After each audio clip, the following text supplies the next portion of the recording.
Hello students, welcome to core classes. Students, आज हम video लेकर आए हैं इम्पॉर्टेंट क्वेश्चंस के बेसिस पे क्योंकि डेट शीट आ चुकी है और आपके एग्जाम्स के लिए डेट्स प्रिपेयर्ड हो चुकी हैं और इसी के बेसिस पे आई होप आपने प्रिपरेशन भी एग्जाम्स के लिए स्टार्ट कर दी होगी। लेकिन ऐसा होता है कि कई बार टाइम का इतना ज़्यादा टाइम नहीं होता है, तो आपको चाहिए होता है कि ओवरव्यू किसी भी सब्जेक्ट के लिए मिल जाए ताकि इम्पॉर्टेंट क्वेश्चन उनके बेसिस पे आप इजीली कर सको। आपको इतना श्योर हो कि हमने पासिंग मार्क्स के लिए या फिर मोर देन 60% या फिर मोर देन 70% हमने जो प्रिपरेशन कर ली है, तो वो यहाँ पे उसे क्लियर करने के लिए, उतना श्योर होने के लिए आपको इम्पॉर्टेंट टॉपिक्स को पढ़ना जरूरी है। तो वो इम्पॉर्टेंट टॉपिक्स कौन से हैं ताकि आप उनको बिल्कुल ना छोड़ सके। ऐसा ना हो कि आपने गो थ्रू हुआ है, पूरा का पूरा सिलेबस आपने स्टार्ट कर दिया है, लेकिन जो इम्पॉर्टेंट क्वेश्चंस है वो आपका छूट गया है, आपके पास इतना टाइम नहीं है, एग्जाम जो है वो आ चुके हैं। तो इसी इशू को देखते हुए हमने एक वीडियो अपलोड कर रहे हैं। तो इम्पॉर्टेंट क्वेश्चंस हम अपलोड कर रहे हैं रिगार्डिंग CHE04। तो CHE04 का एग्जाम जो है जल्दी आने वाला है सितंबर में, तो इसीलिए हमने उसके बेसिस पे कुछ इम्पॉर्टेंट टॉपिक्स और पिछले साल प्रीवियस ईयर क्वेश्चन पेपर को देखते हुए और कुछ इम्पॉर्टेंट क्वेश्चंस को देखते हुए या फिर जो रिपीटेड टॉपिक्स हैं उन्हें देखते हुए हमने उसी के बेसिस पे ये कुछ टॉपिक्स सेलेक्ट किए हैं, जिसके बेसिस पे अगर आप प्रिपेयर करोगे तो आप मोर देन 70% स्कोर कर सकते हो। तो वो क्वेश्चंस कौन से हैं, कौन से वो टॉपिक्स हैं, वो आज हम स्टार्ट करेंगे। तो जो फर्स्ट टॉपिक है वो है Joule Thomson effect. Joule Thomson effect एक पूरा का पूरा टॉपिक है जो अगर आपके पास टाइम है तो सफिशिएंट टाइम है तो आप ये पूरा का पूरा इफेक्ट पढ़ें। अदरवाइज मैंने इसे क्वेश्चन की फॉर्म में भी बताया कि कौन कौन सा टॉपिक, कौन कौन से डेफिनेशन उसमें पढ़नी जरूरी है। तो वो कौन सी है? First is Joule Thomson effect क्या होता है वो आपको अच्छे से पढ़ना है। In what type of gases, real gases या फिर ideal gases, can it be observed and why. जो जूल थॉमसन इफेक्ट है वो रियल गैसेस में या फिर आइडल गैसेस में, दोनों में से किस में ऑब्जर्व होता है और क्यों होता है। उसके साथ साथ जूल थॉमसन इफेक्ट के जूल थॉमसन एक्सपेरिमेंट को आपको पढ़ना है। The enthalpy of the system remains constant. तो ये एक रिलेशन बनाना है जूल थॉमसन एक्सपेरिमेंट को यूज करके कि जो इंथैल्पी होती है किसी भी सिस्टम के लिए वो कांस्टेंट रहती है। तो इसका मतलब ये है कि हमने जूल थॉमसन इफेक्ट में कितने सारे छोटे छोटे टॉपिक्स इन्वॉल्व करे हैं। सबसे पहले जूल थॉमसन इफेक्ट होता क्या है, किस गैसेस में ये ऑब्जर्व होता है और क्यों होता है, उसका रीजन भी आपको पता होना चाहिए। और उसके साथ साथ उसी एक्सपेरिमेंट को यूज करके आपको एक रिलेशन बनाना है। तो ऐसा भी हो सकता है कि 2 नंबर में आपको आ जाए कि जूल थॉमसन इफेक्ट क्या होता है, बाकी कुछ भी ना आए। तो उसी में अगर आपने ये क्वेश्चन तैयार कर लिया तो उसी में आपका 2 नंबर का ये क्वेश्चन तैयार हो गया। या फिर Joule Thomson effect is observed इधर रियल और आइडियल गैसेज, ये आप बताएं विद रीजन, तो वो एक 2 नंबर का क्वेश्चन आपके साथ ये जो आपने प्रिपेयर कर लिया है। डिराइव रिलेशन टू शो, तो ये जो रिलेशन है वो भी अलग से 3 नंबर का आ सकता है, सिर्फ अलग से, या फिर तीनों ही इकट्ठे आ सकते हैं, या फिर कोई 2 टॉपिक इकट्ठे आ सकते हैं। तो इनडायरेक्टली हमने 1 नंबर, 2 नंबर, 3 नंबर और 4 नंबर का क्वेश्चन हमने प्रिपेयर कर लिया है। अब इसमें से ये 100% श्योर है कि इस जो पेपर है उसमें ये इस टॉपिक आने वाला है, लेकिन उसके इस टॉपिक में से कौन सा जो टाइप ऑफ टॉपिक है वो कौन सा आएगा, या डेफिनेशन आएगी या फिर रिलेशन आएगा या फिर कोई रीजनिंग क्वेश्चन आएगा, तो वो डिपेंड करेगा। वो क्वेश्चन क्या है वो सारे के सारे हमने इसमें लिख दिए। अगर आपने ये प्रिपेयर कर लिया तो इसका मतलब है आपने 4 क्वेश्चन प्रिपेयर कर लिए हैं। Next question is explain the following. तो प्रोसेसेस कुछ हैं, वो क्या है? Electrophoresis, electroosmosis, cleansing action of soaps and detergent. ये तीनों जो टॉपिक्स हैं जो मैंने प्रीवियस क्वेश्चन में हमने ऑब्जर्व किया है कि इलेक्ट्रोफोरेसिस भी 2 साल में रिपीट हुआ है, तो 1 साल में ये आया, दूसरे साल में इलेक्ट्रोऑस्मोसिस आया है, तो तीसरे साल में दोबारा से इलेक्ट्रोफोरेसिस आ गया है, तो चौथे साल में जो पेपर आया है उसमें cleansing action of soap and detergent आया है। उसके बाद दोबारा से अगले जो नेक्स्ट पेपर हुआ है जून में, उसमें दोबारा से इलेक्ट्रोऑस्मोसिस आया, फिर दिसंबर में फिर से सोप्स एंड डिटर्जेंट पे आया। तो मैंने ये देखा कि रिपीटेड क्वेश्चन जो है ये 3 टॉपिक्स पे रिपीटेड क्वेश्चन आ रहे हैं, 3 नंबर में या 4 नंबर में। तो क्या हुआ कि तीनों टॉपिक्स भी दिए हुए हैं और आपको बताया कोई भी 2 सेलेक्ट कीजिए, उसके ऊपर शॉर्ट नोट लिखना है। तो ये 4 नंबर का क्वेश्चन आया, तो मैंने तीनों लिख दिए हैं। आपको तीनों प्रिपेयर करने हैं, तीनों में से एक तो आएगा ही आएगा।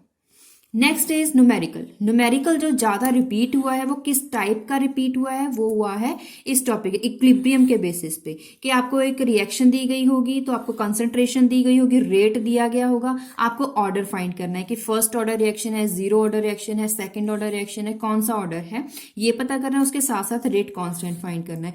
इस टाइप का, तो कहने का मतलब है रेट कॉन्स्टेंट के बेसिस पे और उसके साथ साथ ऑर्डर ऑफ रिएक्शन, इसके बेसिस पे क्वेश्चन आता है। क्वेश्चन नहीं आएगा, डायरेक्ट न्यूमेरिकल आएगा।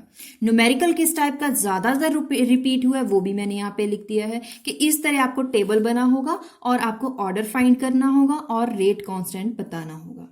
तो इसका मतलब क्या है, आपने न्यूमेरिकल का एक टाइप भी देख लिया कि किस टाइप का न्यूमेरिकल ज्यादा रिपीट होता है। Next is fourth question is define enthalpy of neutralisation. तो इंथैल्पी ऑफ न्यूट्रलाइजेशन बताना है, why its value is same for neutralisation of any strong acid with any strong base. तो ये जो रीजनिंग क्वेश्चन है ये ज्यादातर 2 या 3 साल में ही आया है, लेकिन इंपॉर्टेंट लगा इसलिए मैंने यहाँ पे लिख दिया। तो आप इसका डिसाइड कर सकते हैं कि आपको करना है या नहीं, लेकिन ये बात जरूर है कि आपको इंथैल्पी ऑफ न्यूट्रलाइजेशन को एक बार पढ़ना जरूर है। तो ये ना हो कि अगर क्वेश्चन आ भी जाए तो आपको लगे कि मैंने इसे बिल्कुल ही छोड़ दिया, तो आपके पास कोई पॉइंट ही ना हो लिखने के लिए। तो इसलिए एक बार आप इस पे गो थ्रू जरूर हो जाइएगा। तो next is want of factor. Want of factor is very very important, definitely it will come. क्यों? क्योंकि हर साल ये पेपर में रिपीट हुआ है, हर साल। किसी पेपर में सिर्फ वांट ऑफ फैक्टर आया है, किसी पेपर में सिर्फ रिलेशन आया है, derive a relation between want of factor and degree of dissociation of a compound XY, या फिर किसी साल में दोनों ही इकट्ठे आए हैं 4 नंबर में। तो कहने का मतलब ये हुआ कि ये क्वेश्चन तो बहुत ही इंपॉर्टेंट है, तो इसको आपको अच्छे से करना है। नेक्स्ट वेरी इंपॉर्टेंट क्वेश्चन, या फिर डेफिनेटली इस पे लिखती है जो अगला क्वेश्चन है, वो है Bragg's equation. Bragg's equation state any 2 assumption made by Bragg's in deriving the Bragg's law. Calculate interplanar distance in the crystal in which the first order diffraction आपको दिया गया होगा, और आपको लैम्डा दिया गया है, एंगल भी दिया गया है, थीटा एंगल भी दिया गया है। तो आपको फाइंड क्या करना है, इंटरप्लेनर डिस्टेंस। तो आपको अगर याद हो, इसके बेसिस पे Bragg's equation, Bragg's law, Bragg's assumption regarding numerical सारे के सारे हमने आपको इसके रिलेटेड हमने वीडियो अपलोड की हुई है। तो ब्रैग्स लॉ वहां पे भी मैंने आपको बताया था कि ये बहुत ही इंपॉर्टेंट टॉपिक रहने वाला है। वहीं पे मैंने आपको बताया था कि इस पे इंपॉर्टेंट लिख लीजिए, बहुत ही इंपॉर्टेंट है। और ये ऑलमोस्ट हर साल 2 बार पेपर होते हैं, तो दोनों बार ये रिपीट होता है। दोनों बार सिर्फ और सिर्फ ब्रैग्स लॉ डिराइव कीजिए, या सिर्फ और सिर्फ न्यूमेरिकल, या फिर दोनों इकट्ठे जैसे इस पे लिखे हुए हैं। तो मैंने दोनों ही इकट्ठे लिख दिए हैं। इसमें 3 क्वेश्चंस हैं, स्टेटमेंट भी देना है, अजम्पशन भी देनी है, और उसके साथ साथ न्यूमेरिकल भी करना है। तो ब्रैग्स जो टॉपिक है, ब्रैग्स लॉ, ये आपको करना ही है। अगर आप बोलेंगे कि आपने सिर्फ और सिर्फ क्वेश्चंस बताए हैं, इसके आंसर्स कहाँ हैं, तो इसके सोल्यूशंस के बेसिस पे भी हमने वीडियो अपलोड की हुई है। तो ब्रैग्स जो टॉपिक है इसका भी वीडियो अपलोड किया हुआ है। जो अगर आपके पास टाइम है और आप चाहते हैं कि क्योंकि कुछ स्टूडेंट ऐसे होते हैं कि उन्हें सारा का सारा सिलेबस डिटेल में करना होता है, तो उन स्टूडेंट्स के लिए भी वो वीडियो हेल्पफुल रहेगी। लेकिन अगर आपको सिर्फ और सिर्फ टॉपिक वाइज करना है तो उसमें टॉपिक भी आपको मिल जाएगा इजीली। तो ब्रैग्स लॉ हमने पहले से ही अपलोड किया हुआ है, तो आप वहां पे विजिट कर सकते हैं। इसके सॉल्यूशंस पहले से ही अपलोडेड हैं। Next topic, starting from equation derive Clausius Clapeyron equation. Clausius Clapeyron equation को आप देख लें, it is very very important. तो 3 टॉपिक जो है वो ज्यादा इंपॉर्टेंट है, वो भी तक हमने बताए हैं। क्लॉजेस क्लैप्रियन इक्वेशंस के बेसिस पे ज्यादातर डेरिवेशंस आती हैं, तो डेरिवेशंस ही आपको करनी होगी। Next question, explain the effect of addition of common salt to ice under. एक क्वेश्चन है, एक एग्जाम्पल को लेकर आपको उसके बेसिस पे क्वेश्चंस पूछे गए हैं कि आपको बताना है वह कौन सी कंडीशन है, इफेक्ट ऑफ एडिशन बताना है। एडियाबैटिक कंडीशन है, आइसोथर्मल कंडीशन है और उसके साथ साथ आपको उसकी एप्लीकेशन देनी है। तो ऐसे आइडियाबैटिक या आइसोथर्मल प्रोसेसेस डायरेक्ट भी आ सकते हैं, क्योंकि वो ये बहुत ही इंपॉर्टेंट है। डायरेक्ट भी आ सकते हैं, इसके बेसिस पे ऐसे क्वेश्चंस भी आ सकते हैं। ऐसे क्वेश्चंस भी हमने वीडियो में अपलोड किए हुए हैं। बियर-लैम्बर्ट्स लॉ इंपॉर्टेंट है, सारे के सारे क्वेश्चंस ही इंपॉर्टेंट हैं। मैंने वही क्वेश्चंस लिए हैं कुछ जो सबसे ज्यादा इंपॉर्टेंट है, ये तो आपको बिल्कुल भी नहीं छोड़ने हैं। तो 1 बाय 1 आपको ये सारे के सारे क्वेश्चंस करने हैं। ज्यादा नंबर में क्वेश्चंस नहीं है, नंबर भी कम है, लेकिन उसके साथ साथ ये वेरी मोस्ट इंपॉर्टेंट क्वेश्चंस हैं। बियर-लैम्बर्ट्स लॉ, उसके साथ एक numerical, a solution of red complex formed by ferric ion with this 1.10 phenanthroline is taken in a cell of thickness given. If E is for the complex is given, then resist absorption of the solution वो भी given है, आपको concentration पता करनी है। तो ऐसे questions भी आ सकता है। डायरेक्ट आपको बियर-लैम्बर्ट्स लॉ सिर्फ अकेला भी आ सकता है, short note on beer-Lambert's law भी आ सकता है। इसका मतलब बियर-लैम्बर्ट लॉ इंपॉर्टेंट है। नेक्स्ट, लैंगमियर एड्सॉर्प्शन आइसोथर्म, जहां पे ये आ गया है तो आपको वहां पे इसका ज्यादा जो इंपॉर्टेंट क्वेश्चन जो बार बार आया है वो उसके पोस्टुलेट्स आए हैं और उसका इक्वेशन। और right postulates use this isotherm and derive an equation for the same. मतलब पोस्टुलेट्स बताने हैं और इक्वेशन डिराइव करनी है। इसके बेसिस पे न्यूमेरिकल्स वगैरह कुछ नहीं आते हैं, लेकिन ज्यादा जो आता है वो है ये derivation. Right short note on emulsion and colloids. तो शॉर्ट नोट में क्या है कि आपको इस पे बताना है, इसकी डेफिनेशन और एग्जांपल्स वगैरह बतानी होंगी, इसके इससे ज्यादा इसमें कुछ नहीं है। Next is azeotropes. एजियोट्रॉप्स क्या होते हैं और सोल्यूशन, जो सोल्यूशन चैप्टर है वहां पे आपको इसका आंसर मिल जाएगा। और अगर आपको सोल्यूशन चाहिए भी तो हम आगे वीडियोस अपलोड कर रहे हैं और उस चैप्टर में जब आएंगे तो वो इसके लिए भी आंसर हम लिखेंगे। Show using the temperature composition diagram that azeotropes can not be separated into pure components by fractional distillation. So it is important question. Draw and explain the PV isotherms, pressure volume isotherm for carbon dioxide as obtained by Andrews। ये आपको PV isotherms बनाना है। Isotherms के basis पे जो graphs होंगे वो graph आपको carbon dioxide के लिए जो ज्यादा पूछा गया है।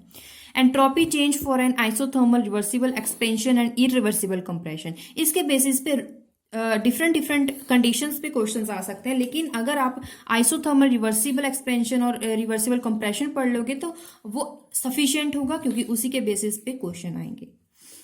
Next is Linde's method for liquefaction of the gas. ये टॉपिक हमने वीडियो अपलोड ये भी हमने की हुई है। Phase diagram of water, phase diagram of water या फिर फेज डायग्राम ऑफ सल्फर, ये कम से कम 5 साल में ये रिपीट हुआ है। 5 साल में 5 पेपरों में ये रिपीट हुआ है। किसी पेपर में ये आया है फेज डायग्राम ऑफ वाटर, किसी पेपर में आया फेज डायग्राम ऑफ सल्फर। लेकिन अगर दोनों में कंपैरिजन करोगे तो मैं कहूंगी कि फेज डायग्राम ऑफ वाटर जो है वो ज्यादा इंपॉर्टेंट है एज कंपेयर टू सल्फर। अगर कंपैरिजन ना करना तो दोनों ही बहुत ज्यादा इंपॉर्टेंट है। फोटोकेमिकल डीकम्पोजिशन, फोटोकेमिकल डीकम्पोजिशन जो प्रोसेस है वो इंपॉर्टेंट है, लेकिन आप बोलोगे कि ये तो पूरा का पूरा आपने टॉपिक बोल दिया है तो ये टॉपिक तो पूरा हो गया, अब कैसे पढ़े? नहीं, आपको उसमें से हाइड्रोजन आयोडाइड का करना है, HI, ये सबसे ज्यादा इंपॉर्टेंट है। तो इसमें से आपको भी पता लगे कि स्पेसिफिक आपको कौन सा टॉपिक करना है।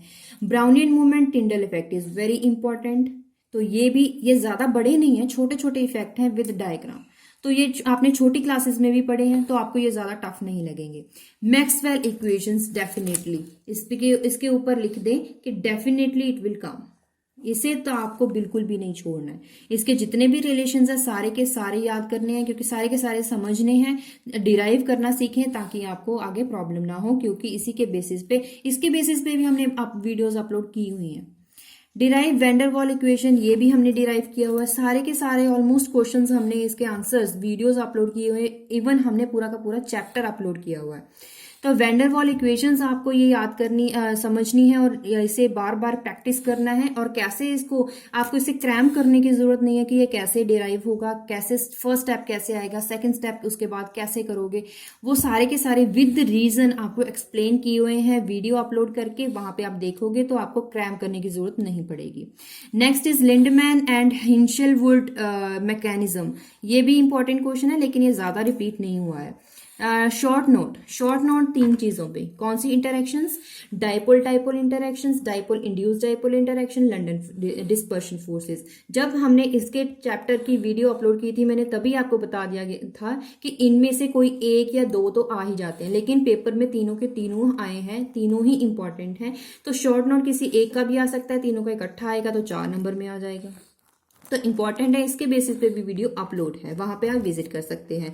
Short note, homogeneous system, isolated system, extensive variables, intensive variables. अगर आपने हमारी लेटेस्ट वीडियो देखी है तो आपको तो इजीली समझ आ गया होगा कि हमने ये भी आपको समझाया था। हमारी जो रीसेंट वीडियो है CHE04 पार्ट 11 उसमें ये अपलोड है, बहुत अच्छे से हमने इसे एक्सप्लेन किया है। अगर आपको फिर भी डाउट है तो कमेंट बॉक्स में आप पूछ सकते हैं, और अगर आपको ये इसका सोल्यूशन चाहिए तो आप हमारी रीसेंट वीडियो पार्ट नंबर 11 में आप विजिट कर सकते हो। फ्लोरिसेंस विद एप्लीकेशन, ये भी इंपॉर्टेंट है। फॉस्फोरिसेंस, फ्लोरिसेंस, ऑस्मोसिस, ये सारे इंपॉर्टेंट है। फेज डायग्राम ऑफ सल्फर, ये तो मैंने आपको बता ही दिया है कि फेज डायग्राम ऑफ सल्फर भी इंपॉर्टेंट है क्योंकि ये 3 पेपरों में रिपीट हुआ है। लेकिन जो अगर कंपेयर करोगे फेज डायग्राम ऑफ वाटर तो वो सबसे ज्यादा रिपीट हुआ है as compared to phase diagram of sulphur. लेकिन दोनों ही टॉपिक की अगर बात करें दोनों ही इंपॉर्टेंट है। अगर आपके पास बिल्कुल भी टाइम नहीं है, आपको दोनों में से ऑप्शन चाहिए, तो आप मेरे अकॉर्डिंग अगर आप मानो तो आप फेज डायग्राम वाटर ज्यादा करो, तो वो ही इंपॉर्टेंट ज्यादा है as compared to phase diagram of sulphur. तो ये रहे 25 क्वेश्चंस, 25 टॉपिक्स ऐसे जिसको अगर आप कर लोगे तो आप मोर देन 75% आप कर सकते हो स्कोर। अगर आपको चाहिए 100% स्कोर चाहिए कि आपको गो थ्रू होना है डिटेल में, तो हमारी वीडियोस अपलोडेड हैं। बाकी आगे भी हम प्रेपरेशन कर रहे हैं ताकि आगे भी आपको वीडियोस दे सकें। आपके पेपर तक हम एग्जाम्स तक हम सारी की सारी वीडियोस अपलोड करें ताकि आपको प्रॉब्लम ना आए। लेकिन अगर आपके पास बिल्कुल भी टाइम नहीं है, पेपर नज़दीक आ चुके हैं, तो आप क्या करें कि इन वीडियोस में ये टॉपिक्स देख लें। टॉपिक्स के सोल्यूशंस भी आपको दिए गए हैं ताकि आपका बिल्कुल भी टाइम वेस्ट ना हो। टाइम वेस्ट ना हो, आपको डायरेक्ट उसमें आंसर मिल जाए, तो आप वो हमारी वीडियोस में विजिट कर सकते हो। तो इसके साथ नेक्स्ट वीडियो भी हम कोई और सब्जेक्ट को लेकर भी इंपॉर्टेंट क्वेश्चंस को अपलोड करेंगे। हम देखेंगे कि कौन कौन से टॉपिक्स ऑब्जर्व करके तो आपके सामने लेके आएंगे। अगर आपके लिए वीडियो हेल्पफुल रही है थोड़ी सी भी, तो प्लीज़ इस चैनल को सब्सक्राइब करें, इस वीडियो को लाइक करें और अपने क्लासमेट्स के साथ भी जरूर शेयर करें ताकि उनका भी टाइम बच सके, वो भी इस वीडियो का फ़ायदा उठा सके, उनका भी टाइम थोड़ा जो है वो प्रेपरेशन के लिए बच जाए। तो देखते रहिए हमारा channel core classes. Thank you.